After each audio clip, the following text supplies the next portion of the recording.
best clothes for you. Does anyone care? No. Fuck you, Levy. Hello. Hi, I'm Katerina. I'm Greek, but I've been living in the UK for 16 years, so this has happened to my accent. I always have to explain this because when people hear Greek comedian, they expect me to come on stage and be more like, I am Katerina, oppa! Feta, tzatziki, bankruptcy, on me! But then I come on stage and it's more like, oh, hello, are we having tea? Excellent. Are we queuing? Splendid. Would you like a crumpet? Marvelous. What about the weather? And it always puts people off. You know, I started learning English in Greece, and then I moved to the UK to study. And I don't know if you know this, if you may have noticed, most of you speak English, right? Otherwise it would be quite a waste of your time watching this whole thing. I don't understand what's happening. Satana, what the hell is happening? No, it's the same word in Greek. It's satanas. You're saying it wrong, but I'll excuse you for now. It's fine. You also say ananas wrong. It's ananas, okay? No, this is really good, guys, because I know how to order a ham and pineapple pizza in Finland. And if it never arrives, I know the correct reaction. Satana! Where is my ananas pizza? I'll be fluent in 2 days. It'll be fine. Perkele, I know. Anyway, but you know when you learn English in a foreign country, you're never taught the little weird things that the languages do in their own country. Like the way British people speak English. You're never taught that when you learn English abroad. So when I went to the UK, I thought, hello, I am from Greece. I speak the England very best. Adore me. And the British people took one look at me and went, oh, you think you speak English, do you? How sweet. And they started speaking English, and I was like, what are they saying? What does this mean? Especially these weird combinations they do of words that shouldn't be going together. You know, like, oh, how awfully kind. Eh? No, I speak English. Awful is bad, kind is good. What the fuck shit is this? Awfully kind when you're a foreigner is when you kill your dog when it's in too much pain. Do you know, it's being cruel to be kind. Or when they say, I'm terribly sorry. That means you're shit at being sorry, right? Listen to it. I'm terribly sorry, I have no remorse. You know, Boris Johnson. Do you know who Boris Johnson is? It's that joy of doing stand-up when you're about to do a joke and your head's going, oh my God, this is going to be the best joke in the world. Say it now, the audience will love you. They will lift you on their shoulders. They will chant your name. They will take you around Levy. You will throw coins to the little children. And you come on stage, you go, Levy, ta ta ta ta ta ta. And the audience go. And tumbleweed goes by. And one lonely cricket goes, grr, grr, grr, grr. And the same bit of your brain that said, do that, they will love it, goes, ha! That is the beauty of stand-up comedy. Thank you, so nice. So, yeah. Did you just applaud me? Thank you so much. Thank you, Levy, you're too kind. Also, I don't know if you've noticed, there's a very distinctive characteristic about me that stands out. My hair. Can you see my hair? Can everyone see my hair? Thank you. The problem with this hair is, I'm so glad you're all sitting here, because sometimes I play in comedy rooms where the people are in a U-shaped formation, and I get really worried, because people on the sides can only see this. Huge fun for everyone involved. This hair is actually normal in Greece. I mean, it's fluffier than usual. But in Greece, we're used to this. We've seen it for decades on so many football players. It's fine. But in any other country, this is a tourist attraction. People come up to me, they want to touch it, take a photo of it, sacrifice a goat to it. It's wonderful. And because I do stand-up, people feel so comfortable shouting out whatever they want to at me about my hair while I'm performing. 3 years ago in London, someone from the back of the room shouted out, I'm a hairdresser, I can help you! Don't clap that. The weirdest thing anyone's ever said to me about my hair was in Australia, in Adelaide. Adelaide's a weird little city. Anyway, this guy came up to me after a show and went, I've got a question for you. I said, of course, how can I help? I wanted to know, is it as bushy down there? It isn't, Levy. You do realize if it was as bushy down there as it is up here, I wouldn't be able to wear clothes. No, it's true. I'd only be able to wear skirts and they'd all be out there. It would be like I'm hiding a clown under there. And I would never have sex. Guys would be, is it in yet? Is it in yet? Is it in yet? I have no idea. My guess is as good as yours. I don't have a clue. And people always want to touch my hair. Now, I don't mind if you want to touch my hair. I'm one of the people that I don't mind. All I ask is that you inform me that that is what you want to do. Because that sneaky little thing you do where you go behind and go, I'm just going to go, I can feel it. It's attached to me. Don't do it. The weirdest people when it comes to this are Americans. Do we have any Americans in tonight? Oh, one lonely lady quietly. Don't judge me. I didn't vote for him. I'm sorry. Not here. Sorry. Americans, especially when they come from the middle of the country, can be a bit dumb. They're just really weird, especially when they become tourists, because they combine two wonderful things. One, natural curiosity for everything. You know, like, oh my God, honey, is that a reindeer? Oh my God, reindeers are real. Oh my God, is that a reindeer? Honey, is that a reindeer? I want a photo with that reindeer. Ask someone if that's a reindeer, because if that's a real reindeer, I want a photo with a reindeer. I mean, this is Santa Claus territory, right? Oh my God, that's a reindeer. I want to... Which they combine with no sense of shame. So this immediately becomes, oh my God, honey, is that a reindeer? Honey, I think that's a reindeer. Oh my God, they're real. I really want a photo with a reindeer, but I want to make sure it's a reindeer. Honey, ask someone from Finland if that's a reindeer. You, the reindeer. Is that a reindeer? Because I really want a photo with a reindeer. It is my right as an American citizen to have a photo taken with a reindeer. Because I come from the land of the free and the home of the brave. Those people come up behind me in massive groups. They don't ask. They don't inform me. The leader of the group always puts his hand deep inside my head and turns to the rest of the group and goes, oh my God, you guys, you should feel this. It feels exactly as fluffy as I thought it was.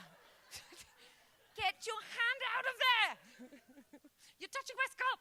But I can't say anything because this is ridiculous hair. I've been in Levy 24 hours. It's become best friends with the bees and the birds and the trees and the leaves and like snow collects here. You know, things get trapped in my hair all the time. Flies come here to die.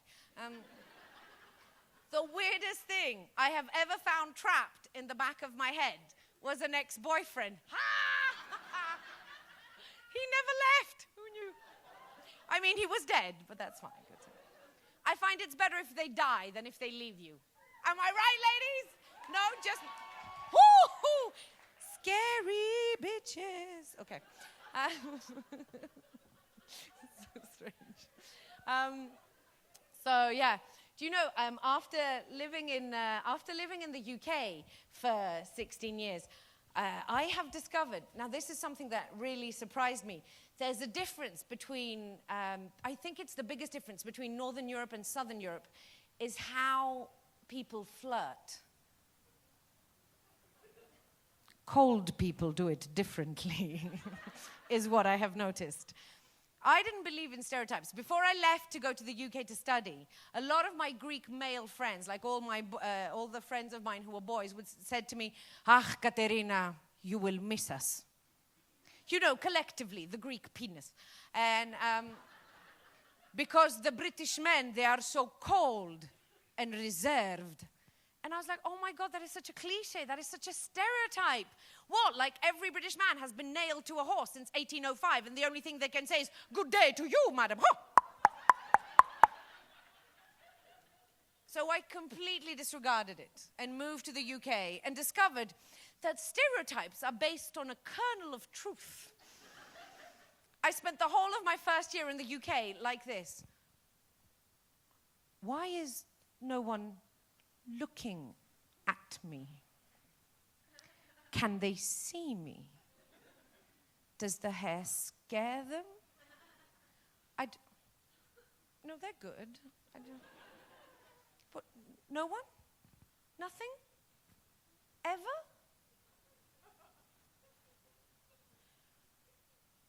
All by myself.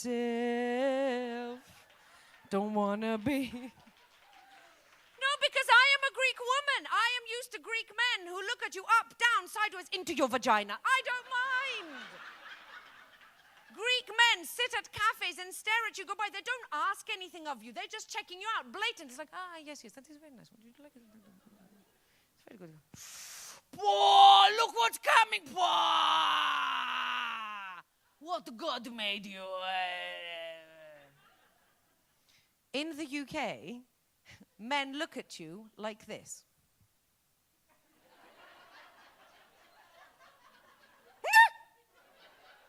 How can you tell? In Greece, no matter where you are, people shout at you. I don't even know what they mean anymore. 2 years ago, I was walking down one of the main streets in Athens. A car zoomed by. The driver honked and shouted, "The pavement trembles where you step." Is he calling me fat? You heard it, right? The pavement trembles where you step. Reminds me that scene in Jurassic Park with the dinosaur a bit. In the UK, the only people who shout at you are builders. And they only ever shout one thing. One thing. Tits! Show us your tits! Get your tits out for the lads. You know, for the common good. For Queen and country. Pop a nipple for the boys.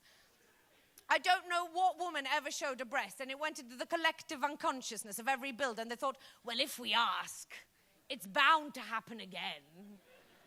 A few years ago, I was walking down a street in London, and it was raining, and my hair absorbs moisture, so it was living the dream.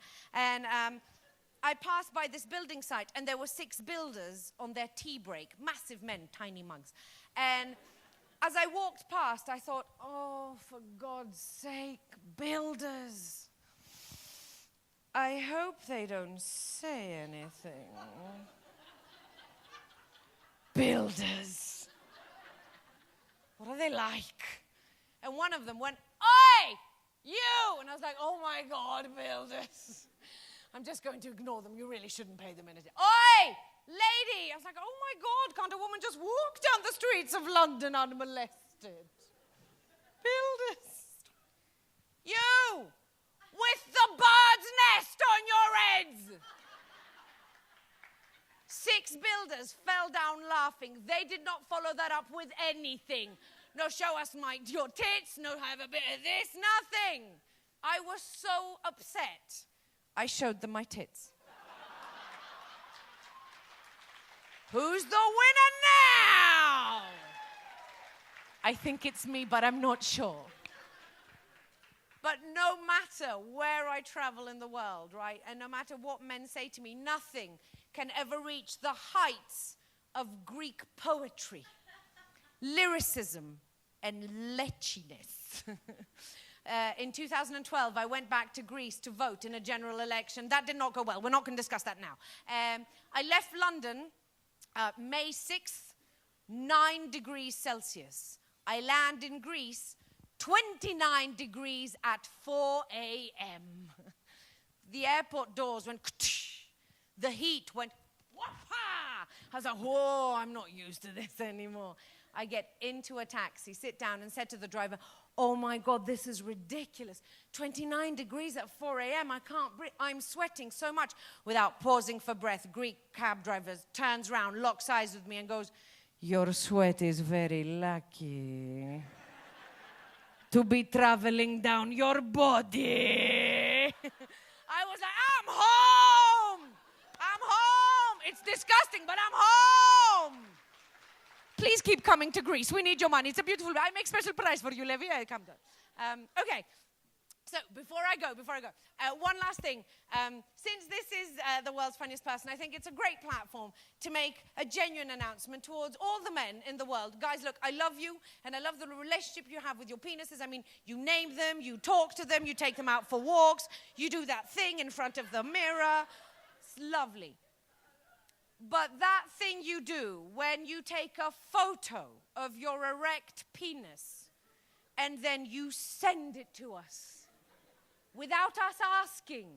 They send it to us, don't they, ladies? They send it to us. Always with a witty little line underneath. You know, something playful like, hey, baby. Look who's thinking of you.